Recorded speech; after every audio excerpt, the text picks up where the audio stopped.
paalala lamang.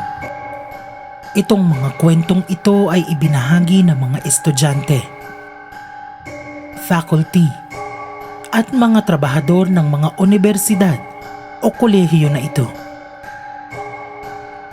Walang patunay kung may katotohanan ba ang mga kwentong ito o wala. Ikikwento ko ang mga ito sa kung paano ito naikwento sa akin ng mga kakilala. Kung narinig mo na ito noon, mainam para sa'yo. Pero kung hindi pa,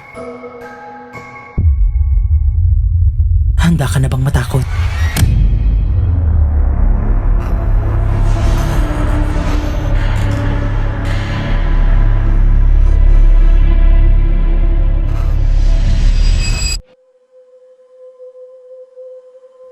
Ang Miriam College, ang isa sa pinakamaganda at pinakaprestihiyosong eskwelahan sa Pilipinas.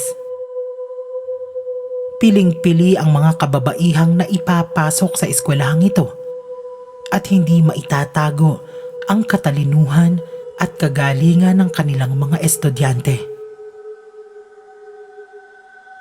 Hindi natin sa kung anong paraan sinisira ang pangalan ng prestihiyosong eskwelahan na ito. Gusto lamang nating malaman na katulad pa ng mga eskwelahan sa ibang lugar, may mga paranormal din bang nangyayari sa lugar na ito? Pagkagat ng dilim.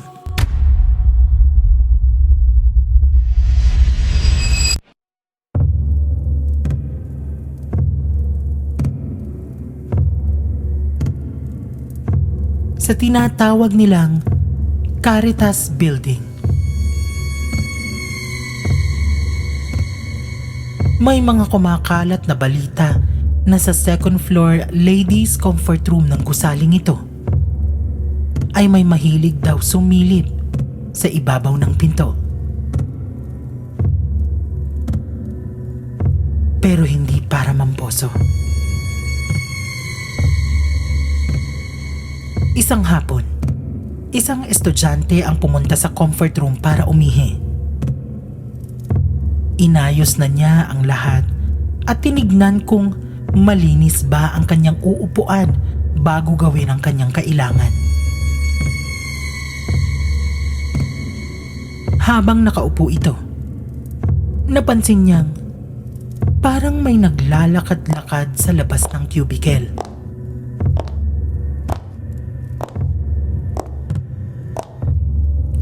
Dinig na dinig niya ang mga yabag nito na pabalik-balik mula sa lababo tapos palabas ng pinto.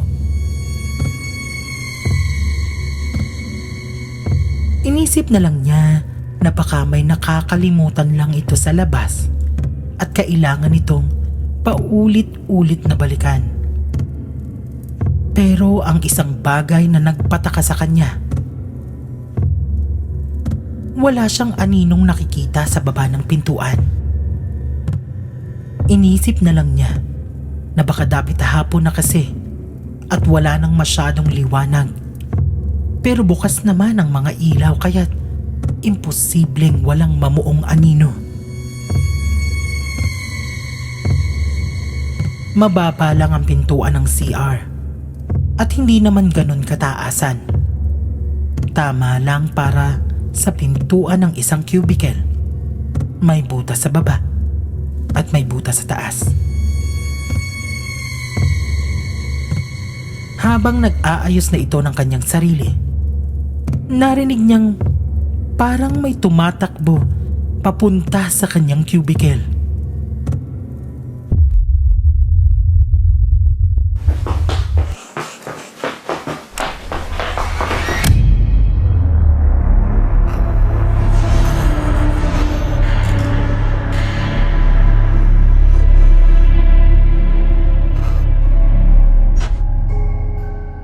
Naghintay ito na may tumapat na paa o sapato sa pinto. Pero wala. Nagsimula na itong kabahan at nakaramdam na ang dalaga ng kakaibang hangin na nagmumula sa ilalim ng pinto. Ilang segundo pa ang lumipas.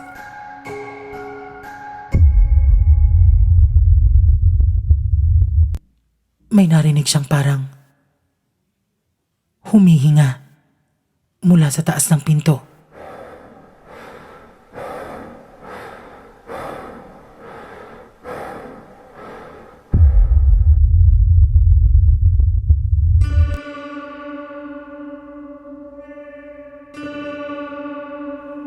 Kahit sobra na ang kanyang kaba,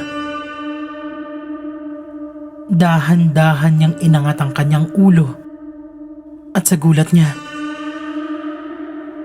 nakakita siya ng isang madre na nakadungaw mula sa itaas ng pintuan ng cubicle.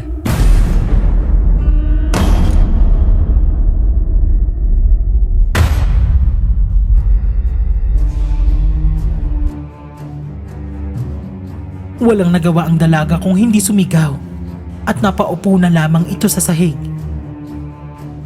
Nang mawala na ang aparisyon ng madre sa kanyang harapan, dali-dali itong nagtatakbo palabas ng comfort room.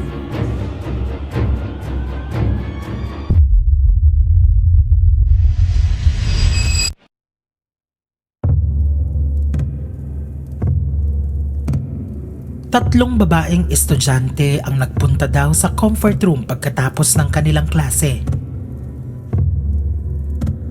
Nag-ayos ng kanilang sarili at naghanda para sa kanilang pag-uwi sa kanilang mga bahay. Habang nag-aayos ang tatlo ng kanilang sarili, nakita nila ang isa pa nilang kaibigan na papasok sa loob ng CR.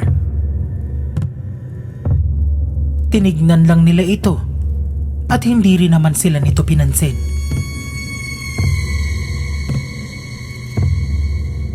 Nagtuloy-tuloy lang ito sa loob ng cubicle at isinara ang pinto.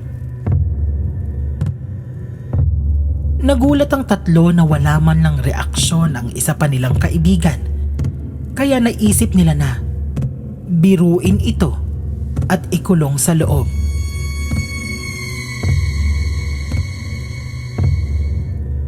Habang nasa loob pa ng cubicle ang kanilang kaibigan, dahan-dahang lumabas ang tatlo ng comfort room at isinara ang pinto ng CR. Kakaiba ang pintuan nito dahil ang kandado ay mula sa labas at hindi sa loob. Isang seguridad na lang din siguro ito na kapag may nakulong sa loob ng CR, madali itong mabubuksan mula sa labas. Habang naghihintay ang tatlo sa kung anong magiging reaksyon ng kanilang kaibigan, biglang nanginig ang doorknob kasabay ng pag-iyak at pagsigaw nito mula sa loob.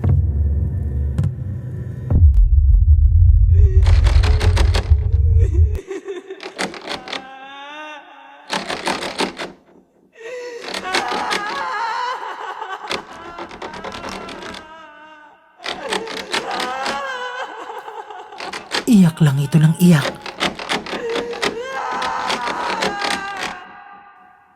At patuloy na nagsasabi na palabasin siya mula sa comfort room.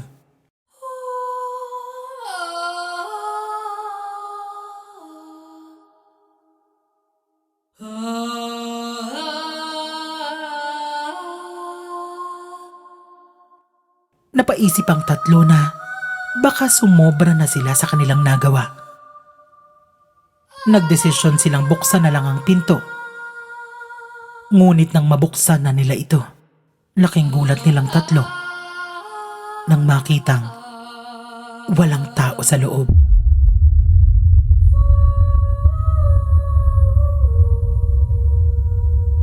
Nagtinginan ng mga ito at dali-daling nagtatakbo palabas ng building. Pagdating nila sa labas, nagulat sila nang makitang yung kaibigan nilang ikinulong sa CR ay nandoon naghihintay sa kanila. Sa pagtataka, tinanong nila ito kung paano ito nakatakas sa loob ng CR. Ang sagot lang nito sa kanila, "Ano ba? Kanina pa ako dito."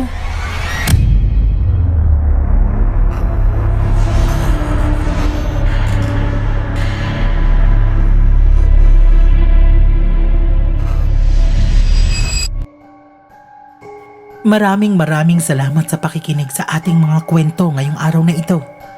Kung nagustuhan mo ang ating mga kwento, huwag mong kalimutang mag-subscribe sa ating channel. Habang nandyan ka na, mag-comment, i-like, at i-share mo na din ang ating video para lumaki ang ating pamilya dito sa Scream PH. Kung nais mo namang magbahagi ng iyong kwento, maaari mo akong i-message sa Facebook group, or sa ating email address. Yun lamang, magkita-kita tayo sa susunod na kwentuhan.